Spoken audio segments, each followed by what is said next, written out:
ഉയിർപ്പ് ഞായർ. പ്രാചീന Norse ജനതയ്ക്കിടയിൽ Balder എന്നുപേരുള്ള ഒരു ദേവനെക്കുറിച്ച് ഒരു കഥ പ്രചരിച്ചിരുന്നു. നോഴ്സ് ജനതയുടെ അത്യുന്നത ദേവനായ തോറിന് തൻ്റെ പത്നിയായ ഫ്രിഗ് എന്ന ദേവതയിൽ ജനിച്ചവനായിരുന്നു ബാൾഡർ ദേവൻ. ബാൾഡർ ദേവൻ ജന്മനാ ശാന്തനും അനേകം നല്ല ഗുണങ്ങളുടെ ഉടമയുമായിരുന്നു. അതിനാൽ സ്വർഗത്തിലെ ദൈവങ്ങളും ഭൂമിയിലെ സർവ്വജീവജാലങ്ങളും ബാൾഡർ ദേവനെ അതിരറ്റ് സ്നേഹിച്ചിരുന്നു. എന്നാൽ നല്ലവനായ ബാൾഡർ ദേവനെ ഏതുവിധേനയും ഇല്ലാതാക്കാൻ ആഗ്രഹിച്ചിരുന്ന ലോക്കി എന്നു പേരുള്ള ഒരു ഭീകര രാക്ഷസനുണ്ടായിരുന്നു. ഒരിക്കൽ ബാൾഡർ ദേവൻ്റെ അമ്മയായ ഫ്രിഗ് ദേവതയ്ക്ക് ഒരു സ്വപ്നമുണ്ടായി. തൻ്റെ പ്രിയപുത്രനായ ബാൾഡർ ദേവൻ അദ്ദേഹത്തിൻ്റെ ജന്മദിന നാളിൽ വധിക്കപ്പെടുമെന്നായിരുന്നു സ്വപ്നത്തിൽ വെളിപ്പെട്ടത്.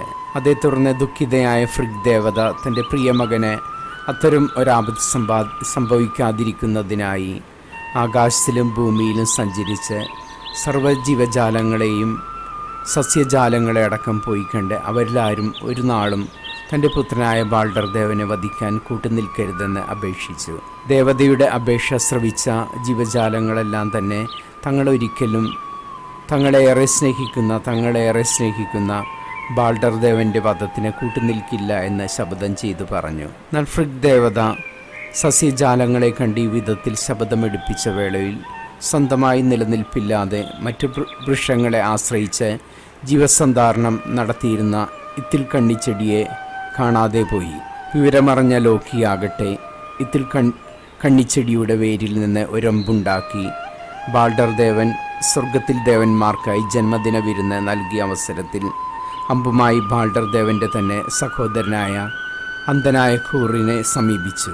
ലോക്കി എന്ന ഭീകരരാക്ഷസൻ്റെ ദുഷ്പ്രേരണയ്ക്ക് വിധേയനായ ഖൂർ ലോക്കി ഏൽപ്പിച്ച അമ്പ് ബാൾഡർ ദേവന് നേർക്ക് തൊടുത്തുവിട്ടു. അമ്പേറ്റ ബാൾഡർ ദേവൻ തൽക്ഷണം പിടഞ്ഞു വീണു മരിച്ചു. കൊല്ലപ്പെട്ട ബാൾഡർ ദേവൻ്റെ മൃതദേഹം ദേവന്മാരേവരും ചേർന്ന് വഞ്ചനാവലിയുടെ സാന്നിധ്യത്തിൽ കടലിൽ ഒഴുകി നടക്കുന്ന ഒരു ദ്വീപിൽ ചിത കൂട്ടി ദഹിപ്പിച്ചു. ദുഷ്ടനായ ലോക്കിയുടെ ദുഷ്പ്രേരണയ്ക്ക് വിധേയനായി ഹൂറിനാൽ കൊല്ലപ്പെട്ട ബാൾഡർ ദേവൻ ഒരു നാളിൽ മരണത്തെ ജയിച്ച് തിരിച്ചെത്തുമെന്നും അന്ന് പ്രപഞ്ചം മുഴുവനിലും സമാധാനം സ്ഥാപിക്കുമെന്നുമാണ് നോഴ്സ് ജനത വിശ്വസിച്ചിരുന്നത്. അന്ന് ഭൂമിയിലെ മനുഷ്യർ കാപട്യം മറന്ന് സ്നേഹത്തിൽ ഒന്നിക്കുമെന്നും കൊല്ലാനും കുത്തിമുറിവേൽപ്പിക്കാനും ഉപയോഗിച്ചിരുന്ന വാളും കുന്തവുമെല്ലാം അവർ അടിച്ചു പരത്തി കൃഷിക്ക് ഉപയുക്തമായ കൂന്താലിയും തൂമ്പയുമാക്കി മാറ്റുമെന്ന് നോഴ്സ് ജനത വിശ്വസിച്ചിരുന്നു. ആ ദിവസങ്ങളിൽ പക്ഷികൾ അനന്തമായ സ്നേഹത്തെക്കുറിച്ചും സൂര്യചന്ദ്രന്മാർ നീതിയെക്കുറിച്ചും സമാധാനത്തെക്കുറിച്ചും ഗാനങ്ങൾ ആലപിക്കുമത്രേ. ഇന്നത്തെ സുവിശേഷത്തിൽ നമ്മൾ കാണുന്നത് ലോകരക്ഷകനായി ഭൂമിയിൽ അവതരിച്ച പുത്രനായ ദൈവം ആരെ രക്ഷിക്കുവാനായി അവിടുന്ന് ഭൂമിയിൽ ജന്മമെടുത്തോ ആ മനുഷ്യരാൽ തന്നെ അതിക്രൂരമായി പീഡിപ്പിക്കപ്പെടുകയും വധിക്കപ്പെടുകയും ചെയ്തെങ്കിലും കൊല്ലപ്പെട്ടതിൻ്റെ 3-ാം നാൾ അവിടുന്ന് മരണത്തെ കീഴ്പ്പെടുത്തി വിജയം വരിക്കുന്നതിൻ്റെ കഥയാണ്. ആ മഹാസംഭവത്തെയാണ് നമ്മൾ ഈസ്റ്റർ എന്ന് വിളിക്കുന്നത്. ഈസ്റ്റർ എന്ന പദത്തിനർത്ഥം ഉദയം എന്നാണ്. അത് നീതിസൂര്യനായ യേശുനാഥൻ മരണത്തിൻ്റെ ഇരുളിനെ തച്ചുടച്ച് പ്രപഞ്ചത്തിന് മുഴുവൻ അനന്തമായ ശാന്തിയും ഐശ്വര്യവും പകർന്നു നൽകിയ വലിയ ദിനമാണ്. ഈസ്റ്റർ എന്ന ഈ വലിയ ദിനത്തെക്കുറിച്ച് ചിന്തിക്കുമ്പോൾ പല കാര്യങ്ങളും നാം മനസ്സിലാക്കേണ്ടിയിരിക്കുന്നു.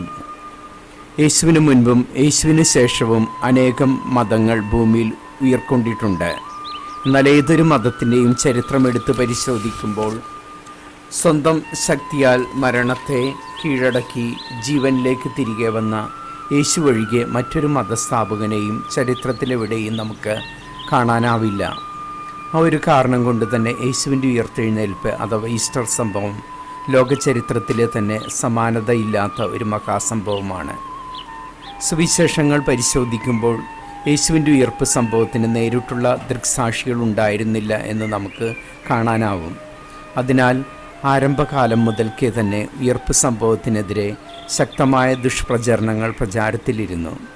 യേശുവിൻ്റെ കല്ലറയ്ക്ക് മുൻപിൽ കാവൽക്കാരായി 2 പടയാളികളെ അധികാരികൾ നിയോഗിച്ചിരുന്നതായി സുവിശേഷങ്ങളിൽ നമുക്ക് കാണാനാവും. ഈ 2 പടയാളികളും തങ്ങൾ ഉറങ്ങിക്കിടക്കെ യേശുവിൻ്റെ ശിഷ്യന്മാർ വന്ന് യേശുവിൻ്റെ മൃതശരീരം മോഷ്ടിച്ചു കൊണ്ടുപോയി എന്ന് സാക്ഷ്യം പറഞ്ഞതായും മത്തായി സുവിശേഷകൻ തൻ്റെ സുവിശേഷത്തിൽ രേഖപ്പെടുത്തുന്നുണ്ട്. ഇപ്രകാരം അവർ വിരുദ്ധ സാക്ഷ്യം നൽകിയത് പ്രധാന പുരോഹിതനിൽ നിന്ന് കൈക്കൂലിയായി പണം കൈപ്പറ്റിയ ശേഷമായിരുന്നുവെന്നും മത്തായി സുവിശേഷകൻ തുടർന്ന് എഴുതുന്നു. ചരിത്രകാരനായ വിസ ഇരനേവൂസ് പടയാളികളുടെ വാദത്തെ ഖണ്ഡിച്ചുകൊണ്ട് ചോദിക്കുന്നത്, സംഭവം നടക്കുമ്പോൾ പടയാളികൾ ഉറങ്ങിക്കിടക്കുകയായിരുന്നെങ്കിൽ അപ്പസ്തോലന്മാർ യേശുവിൻ്റെ ശരീരം മോഷ്ടിച്ചു കൊണ്ടുപോയി എന്ന് അവർക്കെങ്ങനെ സാക്ഷ്യപ്പെടുത്താനാവുമെന്നാണ്. ഇത് സംബന്ധിച്ച് മറ്റൊരു ഭാഷ്യവുമുണ്ട്. അതനുസരിച്ച് കല്ലറയ്ക്ക് കാവലിൽ നിന്ന് 2 പടയാളികളിലൊരുവൻ ലോങ്ങിനോസ് എന്ന പേരിൽ അറിയപ്പെടുന്ന പടയാളിയായിരുന്നു. ഈ പടയാളിയായിരുന്നു യേശു മരിച്ചുവെന്ന് ഉറപ്പുവരുത്താനായി കുന്തം കൊണ്ട് യേശുവിൻ്റെ വിലാവിൽ കുത്തിയത്. കുത്തി തുറക്കപ്പെട്ട വിലാവിൽ നിന്ന് വെള്ളവും നീരും ഒഴുകി ലോങ്ങിനൂസിൻ്റെ കണ്ണുകളിൽ പതിച്ചെന്നും അതോടെ കാഴ്ചയില്ലാതിരുന്ന കണ്ണുകളിലൊന്ന് പൂർണ്ണമായും സുഖപ്പെട്ടെന്നും ഒരു പാരമ്പര്യമുണ്ട്. രാത്രിയിൽ കാവൽ നിൽക്കെ അത്യുജ്വലമായ ഒരു പ്രകാശം വന്ന് കല്ലറയെ മൂടിയതായും തുറക്കപ്പെട്ട കല്ലറയിൽ നിന്ന് യേശു ഉയർത്തെഴുന്നേൽക്കുന്നത് പടയാളികൾ കണ്ടു എന്നുമാണ് ഈ 2ാം ഭാഷ്യം പറയുന്നത്. എന്നാൽ അവർ വിവരം പ്രധാന പുരോഹിതനെ അറിയിച്ചപ്പോൾ അവർക്ക് കൈക്കൂലി നൽകി തങ്ങൾ ഉറങ്ങിക്കിടക്കെ യേശുവിൻ്റെ ശിഷ്യന്മാർ വന്ന് മൃതദേഹം മോഷ്ടിച്ചു കൊണ്ടുപോയി എന്ന് സാക്ഷ്യപ്പെടുത്താൻ നിർബന്ധിച്ചത്രേ. പടയാളികളിലൊരുവൻ പ്രധാന പുരോഹിതനിൽ നിന്ന് പണം കൈപ്പറ്റി അപ്രകാരം വിരുദ്ധ സാക്ഷ്യം നൽകി. എന്നാൽ ഇതര പടയാളിയായ ലോങ്ങിനൂസ് അത്തരത്തിൽ തെറ്റായ സാക്ഷ്യം നൽകാൻ വിസമ്മതിച്ചുവത്രേ. അതിൻ്റെ പേരിൽ ലോങ്ങിനൂസിനെ രക്തസാക്ഷിയാവേണ്ടി വന്നുവെന്നും ചില പാരമ്പര്യ വിശ്വാസങ്ങൾ സാക്ഷ്യപ്പെടുത്തുന്നു.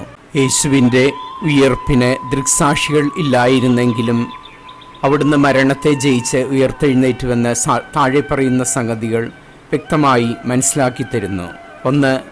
മരണത്തിനും ഉയർത്തെഴുന്നേൽപ്പിനും ശേഷം യേശു പലവട്ടം പലർക്കും ദർശനം നൽകിയതായി സുവിശേഷങ്ങളിലും അപ്പസ്തോല പ്രവർത്തനങ്ങളിലും നമുക്ക് വായിക്കാനാകും. അതുതന്നെ അവിടുന്ന് മരണത്തിൽ നിന്ന് ഉയർത്തെഴുന്നേറ്റു എന്നതിന് ഉത്തമ തെളിവുകളാണ്. മരണത്തിൽ നിന്ന് അവിടുന്ന് ഉയർത്തെഴുന്നേറ്റില്ലായിരുന്നെങ്കിൽ ഒരിക്കലും മരണശേഷം അവിടത്തേക്ക് ദർശനം നൽകാനാവില്ലായിരുന്നു. 2. യേശുവിൻ്റെ ഉയർപ്പ് സംഭവത്തിന് ദൃക്സാക്ഷികൾ ഇല്ലായിരുന്നെങ്കിലും യേശുവിൻ്റെ മരണത്തിനും ഉയർത്തെഴുന്നേൽപ്പിനു ശേഷം പല ആഴ്ചകൾ പിന്നിട്ട വേളയിൽ അവിടുന്ന് തൻ്റെ ശിഷ്യന്മാരോട് അന്ത്യയാത്ര പറഞ്ഞ് സ്വർഗത്തിലേക്ക് കരേറിപ്പോകുകയുണ്ടായി. യേശുവിൻ്റെ സ്വർഗാരോഹണം എന്നാണ് ഈ ചരിത്ര സംഭവത്തെ നാം പേർ വിളിക്കുന്നത്.